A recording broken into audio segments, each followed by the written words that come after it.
Southwest Florida. For In Your Corner's Jillian Idle live right now at the Cape Coral Emergency Operations Center with what they want residents to know. Jillian.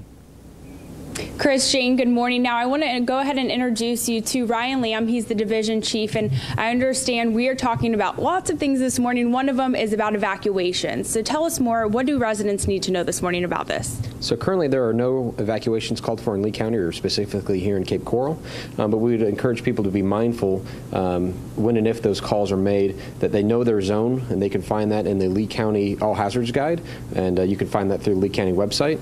And so when and if those evacuations are called for, you'll know if you're in that area, and then know to make the plans to progress to leave. And tell us, why is it so important to go off those recommendations if there are evacuations, and also if they decide to stay and they have a medical emergency or the house fire, what happens? So first, we try and make those decisions close enough to the storm as possible that we believe that there's a reason that is going to be an impacted area, but far enough out that that people have time to leave. And it's important that people leave, because once their wind speeds reach a certain miles per hour, we can't provide emergency services. So folks would be left on their own during an emergency in their home. Yes.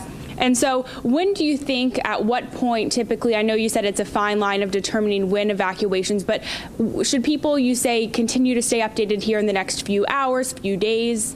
Definitely the next few hours and days as we approach. Definitely as the storm gets closer, those updates will come quicker.